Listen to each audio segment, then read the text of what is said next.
أعوذ بالله من الشيطان الرجيم بسم الله الرحمن الرحيم الرحمن الرحیم صلی اللہ تعالی علی محمد صلی اللہ تعالی علیہ وآلہ وصحبہ وسلم. ماتن فرماتا الحمدللہ الذی لا مانع لحکمہ، تمام تعریف اللہ کے لیے جس کے حکم کو کوئی روکنے والا نہیں. تمام تعریف اللہ کے لیے جس کے حکم کو کوئی روکنے والا نہیں. یہ پہلی صفت ذکر کی ہے، الذی لا مانع لحکمہ، کہ اللہ کے حکم کو روکنے والا نہیں. تو یہاں پر لفظ مانع کو ذکر کیا ہے جس کے اصل منع ہے. مناظرے کے اصطلاح میں منع کا بہت عمل دخل ہے. ٹھیک ہے، اس کی تعریف بھی کریں گے اور اس کے اندر اصطلاح کے بعد منع کب وارد کرنی ہوتی ہے اس کو بھی سمجھائیں گے. یہاں پر کہہ رہے ہیں کہ منع یہاں پر جو معنی آیا ہے یا منع سے مراد کیا ہے. ایک تو منع کا لغوی معنی ہے، ایک اصطلاحی معنی ہے. تو کہا مرید بالمنع معنی اور لغوی. یہاں پر لغوی معنی مراد ہو سکتا ہے. لغوی میں معنی منع کا کیا ہے؟ روکنا. کیا معنی ہے؟ روکنا. تو مطلب یہ ہوگا کہ اللہ کے حکم کو روکنے والا نہیں ہے، روکنے والا نہیں ہے. ہاں کیا کریں؟ مراد لیا جاتا ہے منع سے اس کا لغوی معنی. مرید کا معنی مراد لینا، ارادہ کرنا، ارادہ کیا جاتا ہے. ٹھیک ہے. اب منع سے مراد لینے والا ہے اس کے لغوی معنی کو. اور یہ بھی احتمال ہے وَيَحْتَمِلُ أَن يَكُنَ الْمُرَادُ الْمَعْنَى اصطلاحی. یہاں پر یہ بھی ہو سکتا ہے کہ اس کا اصطلاحی معنی مراد ہو. اور منع کا اصطلاحی معنی کیا ہے؟ منع کا اصطلاحی معنی یہ ہے کہ مقدمہ معینہ پر یا مقدمہ معینہ کے کسی جز پر دلیل کو طلب کرے. اس کو منع اصطلاحی کہتے ہیں. مقدمہ معینہ پر دلیل کو طلب کرنا یہ منع کہلاتا ہے اصطلاحی طور پر. چاہے وہ مقدمہ مکمل پر ہو یا مقدمہ کسی جز پر طلب کرے دلیل کو، اس کو منع کہتے ہیں. دلیل طلب کی یعنی منع وارد کر دیا. اصطلاحی تعریف یہ ہے. اب یہاں پر وہ لغوی معنی مراد لیتے ہیں تو ایک خرابی لازم آتی ہے. خرابی لازم یہ آتی ہے کہ آپ نے کہا اللہ تبارک و تعالیٰ کے حکم کو روکنے والا کوئی نہیں، اللہ تبارک و تعالیٰ کے حکم سے انکار کرنے والا کوئی نہیں. حالانکہ کفار جو ہیں وہ اللہ کے حکم کے منکر ہیں. کفار کیا ہیں؟ یعنی اللہ کے حکم کو روکنے والے ہیں، منع کرنے والے ہیں، انکار کرنے والے ہیں. تو لہذا اس کا لغوی معنی مراد لینا درست نہیں ہے. بات سمجھ آئی؟ ہم نے کہا ہاں روکنا، منع کرنا. اصطلاحی معنی ہے مقدمہ معینہ پر دلیل کو طلب کرنا. تب روکنا، منع کرنا، انکار کرنا یہ ایک ہی چیز ہے. ہاں یہ بات سمجھائیں گے. مقدمہ معینہ یہ ہوتا ہے کوئی خاص انسان دعویٰ ذکر کرے، اس خاص دعوے پہ انسان کوئی مقدمہ مرتب کرے، کوئی دلیل پیش کرے. ٹھیک ہے. اس خاص دلیل یا خاص دعوے پر بندہ منع وارد کرے، اس کے کسی جزء کے بارے میں دلیل طلب کرے. آپ نے اپنے دعوے کے اندر جو یہ بات کہی ہے اس پر دلیل تمہارے پاس کیا ہے؟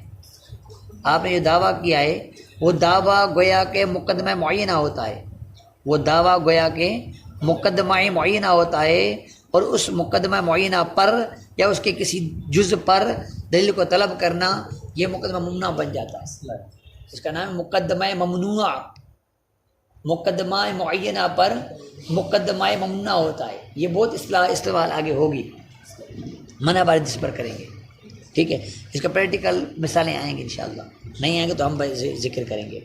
خیر، تو اب یہاں جواب یہ دیا بجعل انکار المنکرین کا لا انکار لوجود ما ان تعملوا فیہ ارتدعوا عنہ، یہاں پر انکار کرنے والوں کے انکار کو لا انکار کے درجے میں اتارا ہے، انکار کرنے والوں کے انکار کو لا انکار کے درجے میں اتارا ہے، اس بات کے پائے جانے کی وجہ سے کہ اگر وہ اس میں غور و فکر کرتے، اللہ کے احکام کے اندر غور و فکر کرتے تو انکار سے رجوع کر لیتے، ارتدعوا رجوع کر لیتے انہو اس انکار سے۔ تو اب کیونکہ اللہ تبارک و تعالیٰ کے احکام کے اندر وہ قوت اور وسعت پائی جاتی ہے کہ بندہ اگر ان احکام میں غور و فکر کرے، تأمل کرے تو انکار کو چھوڑ دے، یقین جانے کہ اللہ تبارک و تعالیٰ کے احکام ہیں۔ تو لہٰذا جب اللہ تبارک و تعالیٰ کے احکام کے اندر یہ چیز پائی جاتی ہے کہ بندہ اگر غور و فکر کرے انکار کو چھوڑ دے، تو لہٰذا منکرین کے انکار کو لا انکار کے درجے میں اتار دیا، منکرین کے انکار کو لا انکار کے درجے میں اتار دیا۔ جیسے قرآن کریم فرقان حمید میں لا ریب فیہ آیا ہے، قرآن میں کیا آیا ہے؟ لا ریب فیہ آیا ہے۔ حالانکہ کفار تو قرآن کے منکر تھے، بشر کا کلام کہتے تھے، کبھی جادو کہتے تھے، تو قرآن نے لا ریب فیہ کیوں کہا؟ اس لیے کہا کہ قرآن کریم کے اندر ایسے دلائل پائے جاتے ہیں کہ اگر یہ کفار اس قرآن کے اندر غور و فکر کرتے تو مان لیتے کہ یہ رب کا کلام، انکار سے رجوع کر لیتے، انکار کو چھوڑ دیتے۔ تو کفار نے جو انکار کیا نا، اس لیے کہ انہوں نے غور و فکر نہیں کی۔ قرآن کے اندر ہی یہ دلائل ایسے پائے جاتے ہیں کہ منکر غیر منکر ہو سکتا ہے۔ تو جب کلام اس طرح کا ہو نا، جب کلام اس طرح کا ہو تو پھر منکرین کے انکار کو لا انکار کے درجے میں اتارا جاتا ہے۔ تو یہاں پر احکام میں یہ مسئلہ تھا، اس لیے ماتے نے لغوی معنی مراد لیا کہ اللہ کے احکام کا، اللہ کے حکم کا کوئی انکار کرنے والا، روکنے والا نہیں ہے، لہٰذا یہاں پر لغوی معنی مراد لینا درست ہے۔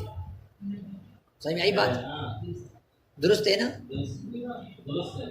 درست ہے، لا مانع لحکم ہی کہنا درست ہے۔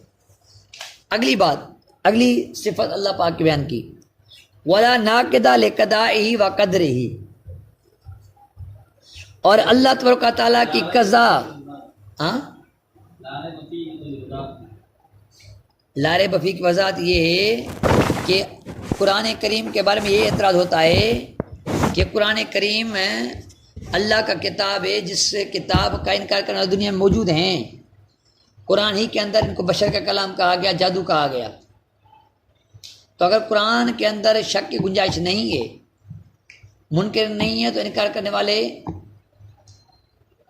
آپ نے کہا لا ریب پہ کوئی شک نہیں کر سکتا، لا ریب نہیں ہے، اس میں انکار نہیں کر سکتا، کوئی شک نہیں کر سکتا۔ حالانکہ دیکھا جائے شک کرنے والے کفار ہیں، قرآن کے اندر شک کرنے والے کفار ہیں۔ تو پھر جب شک کرنے والے ہیں تو لا ریب فیہ کیوں کہا گیا؟ جواب دیا کہ اگرچہ قرآن کا انکار کرنے والے ہیں، پھر بھی لا ریب فیہ اس لیے کہا گیا کہ قرآن کریم کے اندر ایسے دلائل ہیں کہ اگر یہ کفار قرآن کی آیات طیبات کے اندر غور فکر کرتے تو انکار سے رجوع کر لیتے۔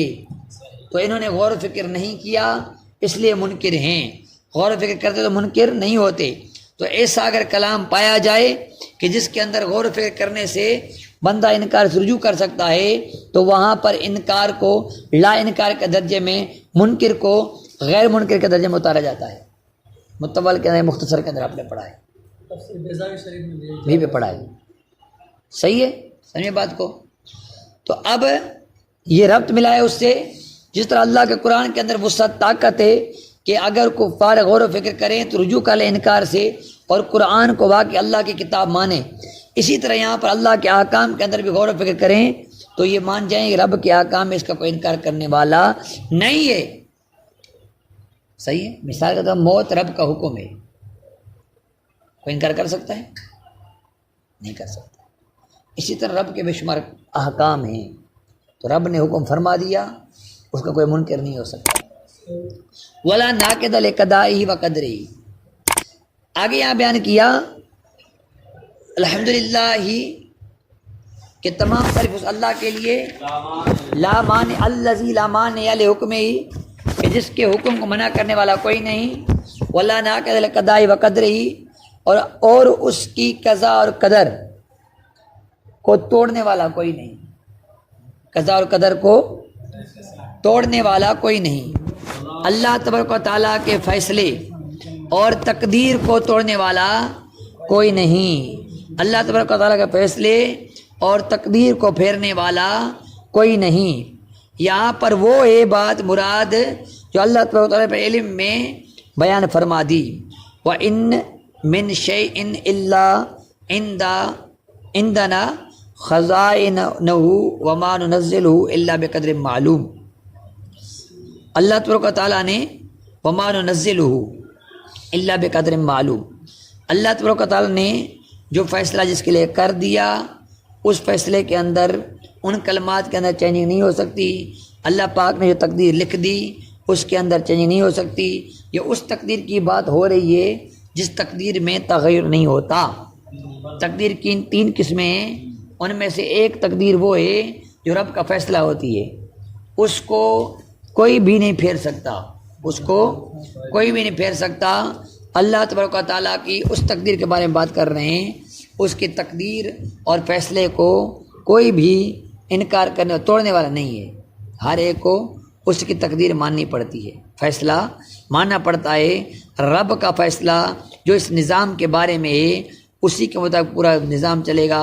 اللہ پاک نے سورج کے طلوع ہونے کا حکم دیا تو طلوع ہوگا، غروب ہونے کا حکم دیا تو غروب ہوگا۔ قیامت کے جتنے دن مقرر فرمائے اتنے دن تاخیر ہوگی۔ جتنے انبیاء کرام اللہ کے علم میں تھے اتنے انبیاء کرام رب نے بھیجا۔ ہمارے آقا علیہ السلام کو آخری نبی بنا کر بھیجا، یہ رب کا فیصلہ ہے۔ ہمارے آقا علیہ السلام کے بعد کوئی نبی پیدا نہیں ہوگا، یہ رب کا فیصلہ ہے، لہٰذا اس کا کوئی ناقد نہیں ہو سکتا، توڑنے والا لوگوں کے کہنے سے یہ حکم چینج نہیں ہوگا۔ اگر لوگ کہیں یار سورج طلوع نہ ہو غروب نہ ہو تو لوگ کہنے سے تقدیر فیصلہ وہ طلوع پھر بھی ہوگا، وہ غروب پھر بھی ہوگا۔ اگر لوگ سارے متفق ہو جائیں نہیں سورج کو ہم نہیں مانتے تو نہ ماننے سے کیا نہیں نکلے گا؟ کیا طلوع ہونے کو نہ ماننے سے اندھے ہو جائیں تو بھلے اندھے ہوں، سورج تو نکلنا ہے، رب کا فیصلہ ہے۔ غروب ہونا ہی ہونا ہے، رب کا فیصلہ ہے۔ جس کی موت آنی ہے اس کی موت آنی ہے، رب کا فیصلہ ہے۔ ہم سب مریں گے، یہ رب کا فیصلہ ہے۔ یہ کیا ہے؟ رب کا فیصلہ ہے۔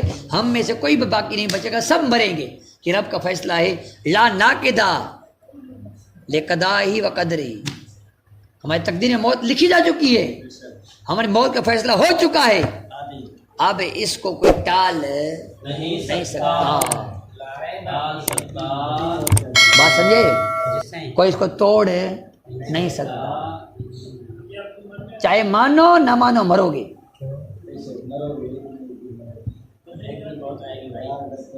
بچنا تو رب کا فیصلہ ہے، رب نے تقدیر لکھ دی کہ اس بندے کو اتنی عمر کے اندر مرنا ہے۔ سمجھ آ رہی بات؟ تو یہ بات سمجھ میں آئی آپ کو؟ اللہ تبارک و تعالیٰ کے جو احکام ہیں، اللہ تبارک و تعالیٰ یعنی قضا سے مراد یہاں پر امر حکم فعل تمام کے تمام احکام مراد ہیں۔ رب کا ارادہ ازلی مراد ہے، جو اللہ پاک نے جن چیزوں کے ساتھ ارادہ جو فرما دیا وہی مراد ہے۔ اللہ اکبر۔ امام غزالی رحمۃ اللہ نے میلاد خیر الانام کے اندر نبی پاک علیہ السلام کے نور کے بارے میں جو بحث کی ہے، وہ بحث جو ہے وہ کن کے اندر گھومتی ہے۔ رب نے فرمایا ہو جا تو ہو گیا۔ کیا فرمایا؟ سمجھائے کن ہے کیا؟ اول ما خلق اللہ نوری، اول ما خلق اللہ القلم، اول ما خلق اللہ عقل۔ یہ عقل کیا ہے، یہ قلم کیا ہے، یہ نور کیا ہے، اور پھر گھوم کر آیا یہ کن کیا ہے۔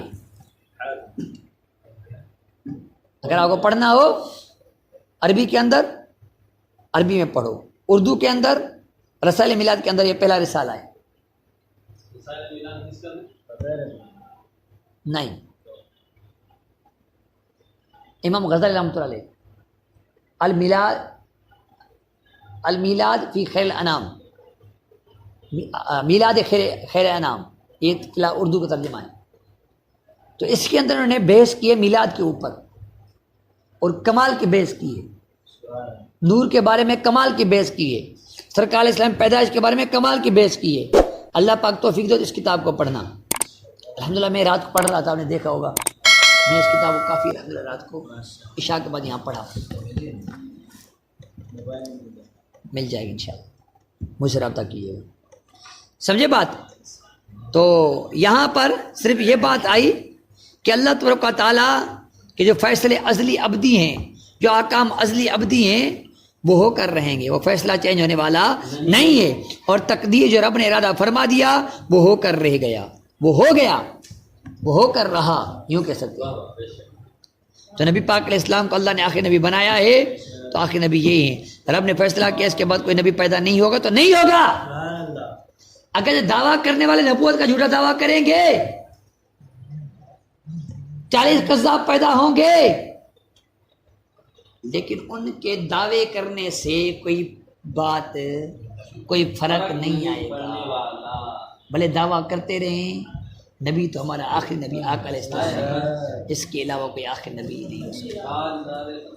اگر آپ کہنا چاہتے، پڑھنا چاہتے اس کتاب کو ضرور پڑھیے گا. اس طرح میلاد پر علامہ ابن جوزی رحمۃ اللہ کی کتاب ہے میلاد النبی علیہ السلام، اور اسی طرح علامہ ابن کثیر کی کتاب ہے میلاد کے اوپر، ٹھیک ہے. اس طرح اور بھی علامہ سیوطی رحمۃ اللہ کی کتاب ہے میلاد کے اوپر، امام غزالی کی تو میں نے بتا دیا.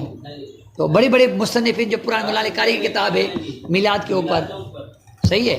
تو یہ تمام کتابیں پہلے بزرگوں کی ہیں، یعنی آج سے سینکڑوں سال پہلے بزرگوں کی کتابیں ہیں جو میرے پاس موجود ہیں. آپ رابطہ کیجیے گا، انشاءاللہ میں دوں گا، یا آپ خود بھی حاصل کر سکتے ہیں. خیر آگے دیکھو، ثم لما کان نبینا صلی اللہ تعالی علیہ وسلم وسیلۃ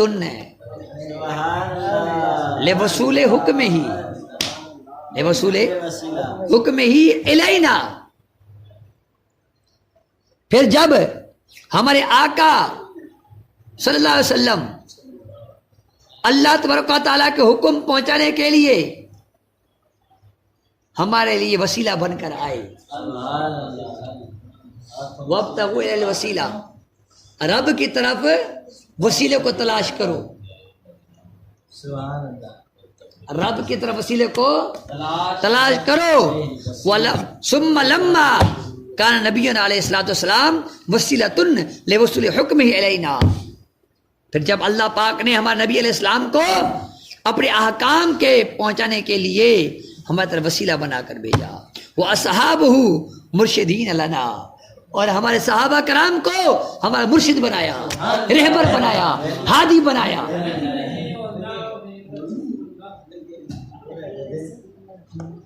تو اردف التحمید بالصلاۃ، تو اللہ کے حمد کرنے کے بعد صلاۃ کو ذکر کیا.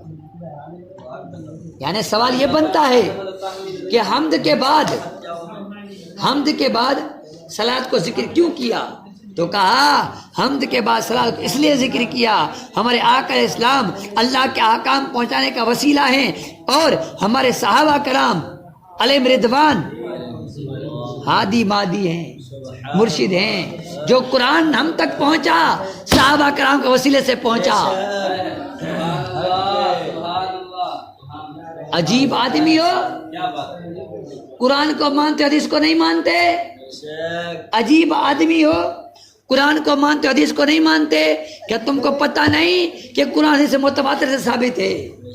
خود قرآن حدیث سے ثابت ہے، حدیث کا انکار کیسے کر سکتے ہو؟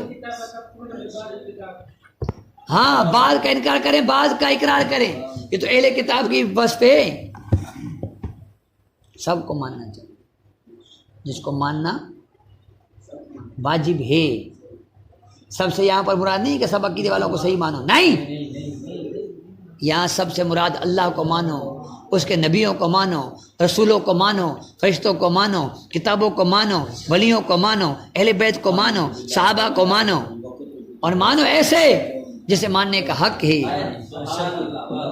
یہ صحابہ کا احسان ہے ہم تک دین پہنچا، یہ صحابہ کا احسان ہے ہم تک قرآن پہنچا، یہ صحابہ کا احسان ہے، ہم تک حدیث پہنچی، سنت پہنچی، اسلام پہنچا، دین پہنچا، یہ صحابہ کرام کا احسان ہے۔ اگر صحابہ نہ ہوتے دین اسلام ہم تک نہیں پہنچتا۔ تو خدا کے احکام کے لیے، خدا کے احکام کے لیے جو وسیلہ ہے وہ محمد عربی علیہ السلام کی ذات ہے، کہ سرکار کی ذات نہ ہوتی تو پوری کائنات نہ ہوتی، ہم تک رب کا قرآن نہ آتا، رب کا پیغام نہ آتا، رب کے احکام نہ آتے۔ اور پھر وہ وسیلے کے ذریعے جو قرآن آیا، جو رب کے احکام آئے، وہ ہم تک صحابہ نے پہنچائے۔ تو ہمارے آقا ہمارا وسیلہ ہیں اور ہمارے صحابہ کرام مرشد ہیں، ہمارے ہادی ہیں، ہمارے رہبر ہیں۔ سمجھ آ رہی بات؟ اللہ اکبر۔ آگے دیکھیں، معلوم ہوا کہ حمد کے بعد صلاۃ کو کیوں ذکر کیا؟ تو فرمایا ماتن نے والصلاۃ علی سید انبیائہ، والصلاۃ علی کیا بول رہے صاحب؟ پیچھے بیان کیا تعمید کے پیچھے صلاۃ کو بیان کیا، تعمید کے بعد صلاۃ کو بیان کیا۔ ردف کہتے ہیں ردیف، پیچھے سوار ہونے والے کو، پیچھے آنے والے کو، بعد میں آنے والے کو۔ تعمید کے بعد صلاۃ کو ذکر کیا۔ سمجھ میں آئی بات؟ والصلاۃ علی سید انبیائہ، اور صلاۃ اللہ کے نبیوں کے سردار پر۔ صلاۃ کس پر ہو؟ اللہ کے نبیوں کے سردار پر۔ اللہ اکبر۔ امام غزالی رحمۃ اللہ علیہ نے بہت بڑی بات لکھی، کہا اول ما خلق اللہ، نور کے اندر جو نور ہے نا، اس سے مراد نور نبوت ہے۔ کیا مراد ہے؟ یہ نور نبوت، یہ نور نبوت سیدنا آدم علیہ السلام سے لے کر عیسیٰ علیہ السلام تک آیا۔ یہ نور نبوت ہر نبی کے اندر پایا گیا۔ اس نور کا اصل ماخذ مبدا ہمارے آقا علیہ السلام کی حقیقت و معرفت نبوت ہے۔ یہ نور تقسیم ہوا، یہ نبی کا نور تقسیم ہوا۔ نبوت کے وصف میں سب انبیاء برابر ہیں، نبوت کے وصف میں سب انبیاء برابر ہیں، لیکن ان کا اصل سرکار علیہ السلام کی ذات ہے۔ بات سمجھ میں آ رہی ہے؟ اس پر پورا کلام ہے۔ خیر، اللہ نے اپنے نبیوں کے سردار پر، نبیوں کے، ارے جو نبیوں کا سردار وہ کائنات کا سردار نہیں ہے کیا؟ جو نبیوں کا سردار ہے وہ کائنات کا سردار نہیں ہے کیا؟ یقیناً وہ کائنات کا بھی سردار ہے۔ صلاۃ اس پر، جب رب صلاۃ بھیج رہا ہے تو ہم کو بھیجنی چاہیے۔ کائنات میں کوئی ایسی چیز نہیں ہے جو مصطفیٰ کریم علیہ السلام پر صلاۃ نہ بھیجتی ہو، درود نہ پڑھتی ہو۔ ہر ایک چیز میرے آقا علیہ السلام پر درود پاک پڑھتی ہے، وہی کامیاب ہے، فلاح پانے والی مخلوق۔ سمجھے؟ واہیا فی اللغۃ مطلق العطف، کہہ رہے ہیں یہ صلاۃ لغت میں مہربانی کو کہتے ہیں، نرمی کو کہتے ہیں، آسانی کو کہتے ہیں۔ کسے کہتے ہیں؟ صلاۃ کا لغوی معنی کیا ہے؟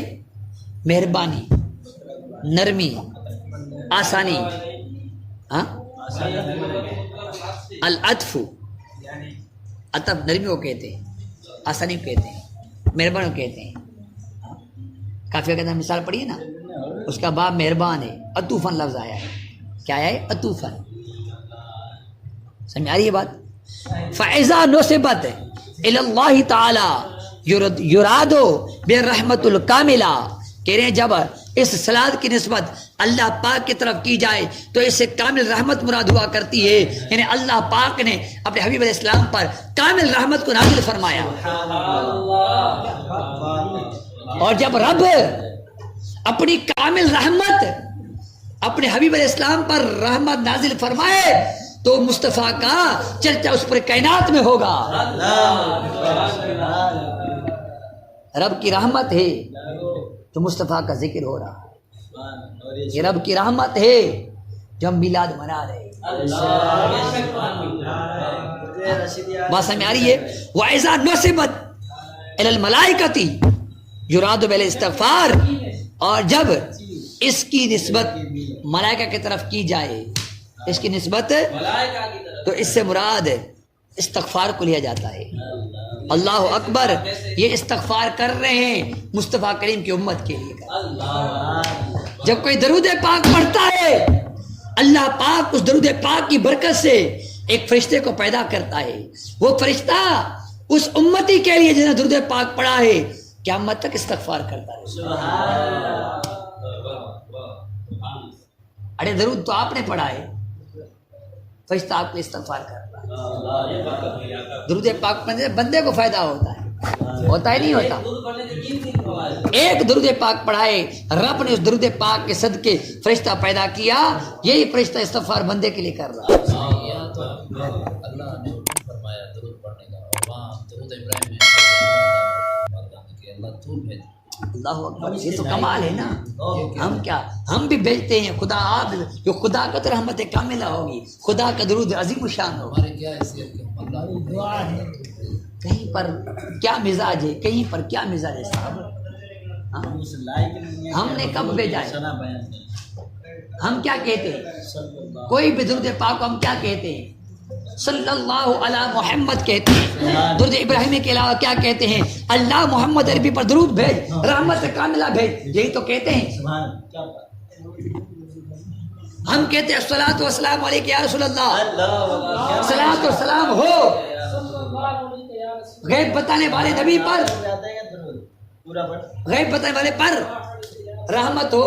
ہم نے کہا کہ ہم بھیجے، میں بھیجتا ہوں، کبھی کہا ہے آپ نے؟ ارے کس